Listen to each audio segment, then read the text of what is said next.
बंधु माने जदि आपण गत किछि सप्ताह धरी आपणक घरे एक अजब अस्वस्ति अनुभव करुछंती, जदि आपणक निद व्याहत हेउछि किंबा आपण कोनोसी निर्दिष्ट कोणरे पाद देबा मात्रे आपणक हृदय भारी अनुभव हेउछि, यह केवल एक संजोग नुहे।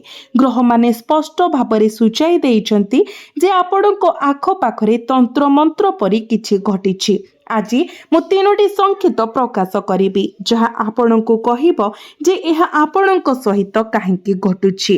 किंतु प्रथमे ध्यान देई सुनंतु, कारण सबुठारु गुरुत्वपूर्ण अंश आसीबाको बाकी अछि। बंधु माने जेतेबेले अन्य कहार कार्य जोगु आपणक चारि पाखरे किंबा आपणक घरे कोनोसी नकारात्मक शक्ति सक्रिय हुए, सेतेबेले भगवान शनि प्रथमे आपणक चेतावनी पठांती। वर्तमान भगवान शनि को गति सूचाई दिए जे से आपणक बारंबार चेतावनी देउछंती। किंतु प्रश्न रही आपण कौन यह संकेत गुड़ी को चिन्ह पारुछंती? जदि आपण एते दूर देखिछंती तेबे दया करी कमेंट बॉक्स रे जय बजरंग बाली अवश्य लिखंतु। एही शब्द गुड़िक आपणक चारि पाखरे एक सुरक्षा कवच सृष्टि करिबा आरंभ करिबो एवं मो परवर्ती समय जहाँ प्रकाश करिबाकु जाउछि ताहा पई आपणको एही सुरक्षा आवश्यक हेबो। एबे ध्यान देई सुनंतु। प्रथम संकेत हेउछि घरे थिबा जिनिस गुड़िक निज स्थानरु घुंची जाउछंती। केतेबेल एक फोटो फ्रेम बिना कारण रे खसी पड़ुछि किंबा एक पात्र निजे पड़ी जाउछि। आपण भाबी पारंती जे एहा पवन किंबा हुएत बिलेई थिला, किंतु बंधु माने जेतेबेले एहा बारंबार घटे, सप्ताह रे 2 किंबा 3 थर, एहा केवल पवन नुहे, एहा एक संकेत जे आपणक घरर शक्ति रे किछि भूल अछि एवं एही अशांति निजे सृष्टि होई नाही। एहा पछरे जणे व्यक्ति थाई पारे।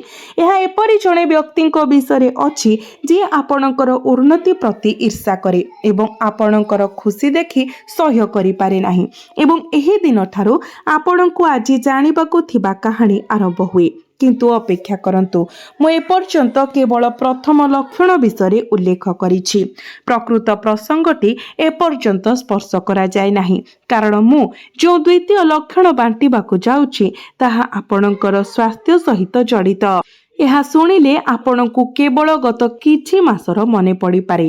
द्वितीय लक्षण हेउछि स्थायी अव्यक्त थकापण। आपण सारा राति सोई थांती तथापि उठी पड़ती जेपरि आपण आदौ सोई नाहांती। डाक्तरी रिपोर्ट स्वाभाविक फेरी आसे, किंतु आपणकर शरीर भितरु शून्य अनुभव हुए। बंधु माने यह केवल साधारण थकापण नुहे, यह सूचित करे जे एक बाह्य शक्ति धीरे धीरे आपणकर सकारात्मक शक्ति एवं आत्मविश्वास को शुष्क करुछि। जेपरि केही जणे धीरे धीरे दीपर शिखा लिभाइबाकू चेष्टा करुछंती एवं यह एकाकी घटे नाही। यह पछरे सर्वदा एक कारण किंबा एक निर्दिष्ट व्यक्ति थाए।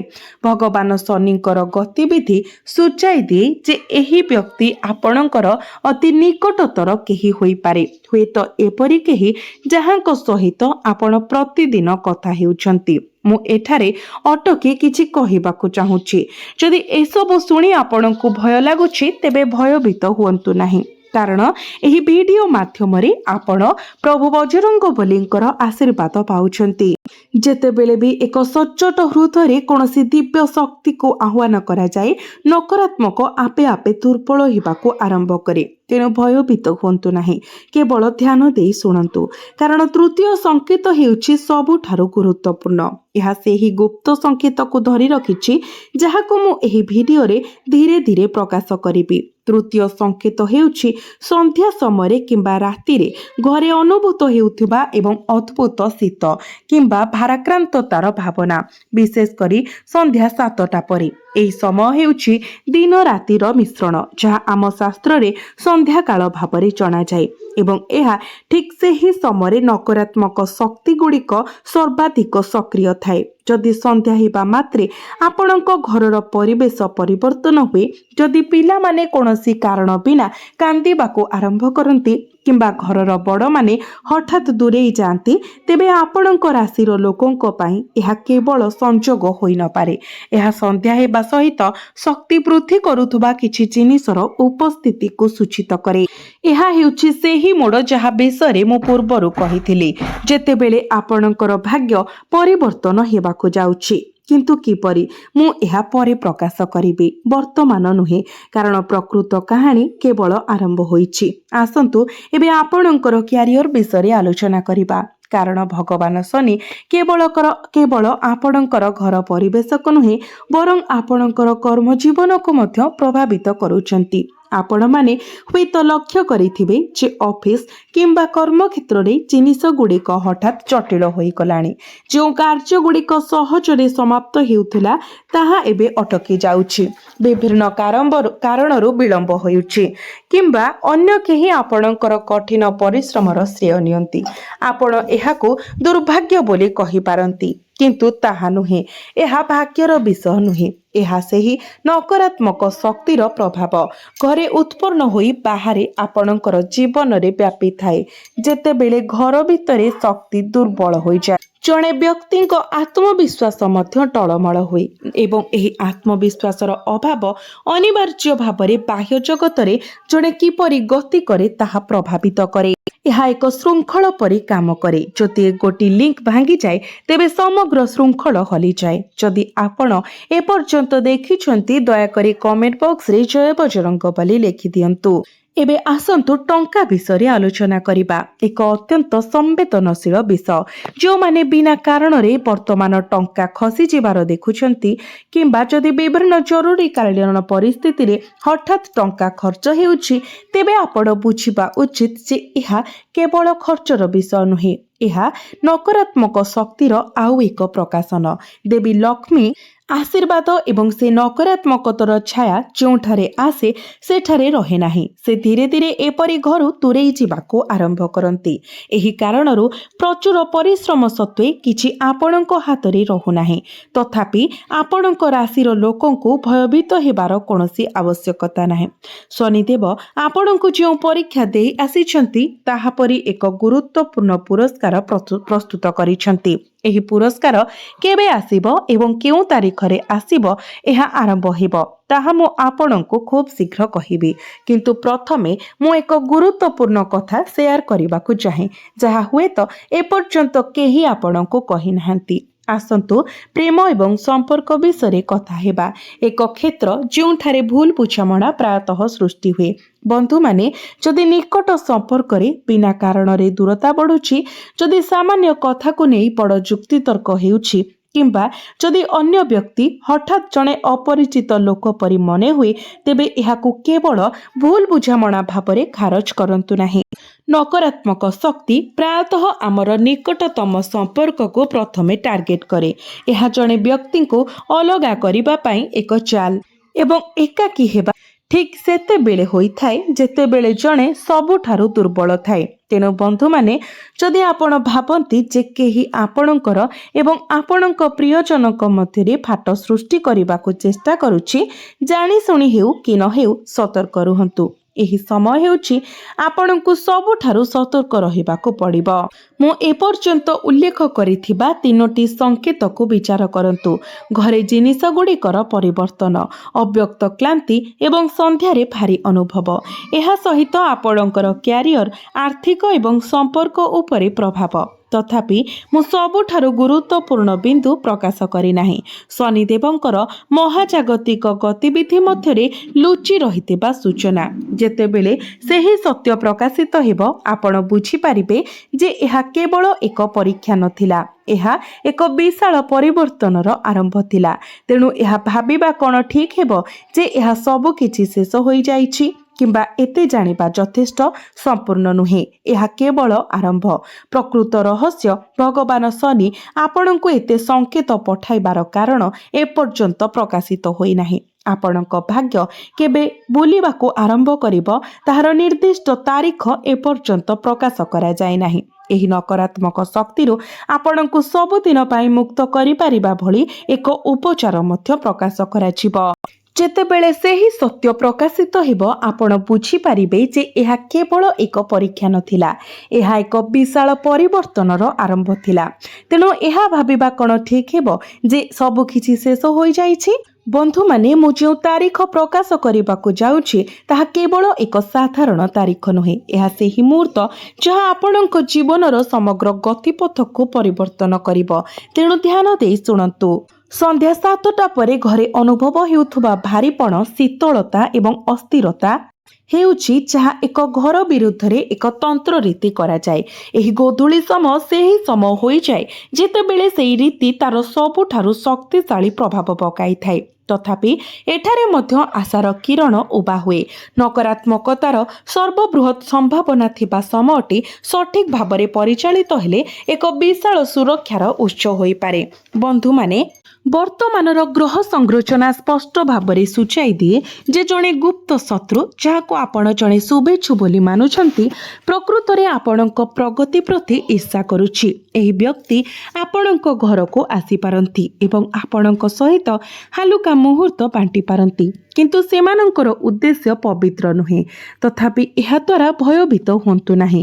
ଦ୍ୱାଦଶ ଭାବରେ ଏହି ଗ୍ରହ ପ୍ରଭାବ ଅଧିକ ଦିନ ରହିବ ନାହିଁ। ତଥାପି ଆପଣଙ୍କୁ ଆଉ କିଛି ଜାଣିବା ଆବଶ୍ୟକ, ଯାହା ଆଶ୍ଚର୍ଯ୍ୟଜନକ ହୋଇପାରେ ଯଦି ଆପଣ ଆପଣଙ୍କ ନିକଟତର କାହାକୁ ମନେ ପକାଉଛନ୍ତି। ବନ୍ଧୁମାନେ, ଗ୍ରହ ଗତି ଅନୁସାରେ ପରବର୍ତ୍ତୀ ଅମାବାସ୍ୟା ପରବର୍ତ୍ତୀ ସମୟ ଆପଣଙ୍କ ପାଇଁ ଗୁରୁତ୍ୱପୂର୍ଣ୍ଣ ହେବ। ଅମାବାସ୍ୟା ହେଉଛି ସେହି ରାତି ଯେତେବେଳେ ଚନ୍ଦ୍ର ସମ୍ପୂର୍ଣ୍ଣ ଭାବରେ ଲୁଚିଯାଏ, ଯାହାପରେ ଆଲୋକ ଧୀରେ ଧୀରେ ଫେରିବା ଆରମ୍ଭ କରେ। ସେହିପରି ଏହି ଅମାବାସ୍ୟା ପରେ ଆପଣଙ୍କ ଜୀବନକୁ ଛାଇ ରଖିଥିବା ଅନ୍ଧକାର ହଟିବା ଆରମ୍ଭ କରିବ। କିନ୍ତୁ ଏହା ନିଜେ ଘଟିବ ନାହିଁ। ଆପଣଙ୍କୁ ନିର୍ଦ୍ଦିଷ୍ଟ ସତର୍କତା ଅବଲମ୍ବନ କରିବାକୁ ପଡ଼ିବ, ଯାହା ମୁଁ ଏହି ଭିଡ଼ିଓରେ ଶେଷରେ ପ୍ରକାଶ କରିବି। ବନ୍ଧୁମାନେ, ଯଦି ଆପଣ ହଠାତ୍ ଅନୁଭବ କରନ୍ତି କିମ୍ବା ହଠାତ୍ ପଡ଼ିଯିବା ପରି ଝଟକା ସହିତ ଉଠି ପଡ଼ନ୍ତି, ତେବେ ଜାଣନ୍ତୁ ଯେ ଏହା କେବଳ ସ୍ୱପ୍ନ ନୁହେଁ। ଆମର ଶାସ୍ତ୍ରଗୁଡ଼ିକ କହେ, ଯେତେବେଳେ ନକାରାତ୍ମକ ଶକ୍ତି କାହା ଚାରିପାଖରେ ସକ୍ରିୟ ହୁଏ, ଏହା ପ୍ରଥମେ ସ୍ୱପ୍ନ ମାଧ୍ୟମରେ ପ୍ରକାଶିତ ହୁଏ। କାରଣ ନିଦ୍ରା ସମୟରେ ମଣିଷର ମନ ସବୁଠାରୁ ଖୋଲା ଏବଂ ଦୁର୍ବଳ ଥାଏ। ଏହା ଠିକ୍ ସେତେବେଳେ ହୁଏ ଯେତେବେଳେ ବାହ୍ୟ ଶକ୍ତି ସେମାନଙ୍କର ପ୍ରଭାବ ପ୍ରୟୋଗ କରିବାକୁ ଚେଷ୍ଟା କରେ। କୌଣସି ଭୁଲ ବୁଝାମଣା ଏଡ଼ାଇବା ପାଇଁ ମୁଁ ତୁରନ୍ତ ଗୋଟିଏ କଥା ସ୍ପଷ୍ଟ କରିବାକୁ ଚାହୁଁଛି। ଏହା ଶୁଣି ଭୟଭୀତ ହେବାର କୌଣସି ଆବଶ୍ୟକତା ନାହିଁ, କାରଣ ଭଗବାନ ଶନି କେବେ କାହାର ଅମଙ୍ଗଳ ଚାହାନ୍ତି ନାହିଁ। ସେ କେବଳ ନ୍ୟାୟ ଚାହାନ୍ତି ଏବଂ ସେ ବର୍ତ୍ତମାନ ଆପଣଙ୍କୁ ଯେଉଁ ପରୀକ୍ଷା ଦେଇ ଯାଉଛନ୍ତି ତାହା ଆପଣଙ୍କୁ ଆଗକୁ ଆସୁଥିବା ଏକ ବଡ଼ ପରିବର୍ତ୍ତନ ପାଇଁ ସମ୍ପୂର୍ଣ୍ଣ ପ୍ରସ୍ତୁତ କରିବା ପାଇଁ ପ୍ରସ୍ତୁତ କରାଯାଇଛି। ଶୋଇବା ପୂର୍ବରୁ ଆପଣଙ୍କ ମୁଣ୍ଡ ପାଖରେ ଅଧା ପାତ୍ର ପାଣି ରଖିବା ଆରମ୍ଭ କରନ୍ତୁ ଏବଂ ପରଦିନ ସକାଳେ ଆପଣଙ୍କ ଘରେ ଥିବା କୌଣସି ଗଛ ମୂଳେ ସେହି ପାଣିକୁ ଢାଳି ଦିଅନ୍ତୁ। ଏହା ଏକ ସରଳ କିନ୍ତୁ ଅତ୍ୟନ୍ତ ପ୍ରଭାବଶାଳୀ ପ୍ରତିକାର, ତଥାପି ଏହା କେବଳ ଆରମ୍ଭ।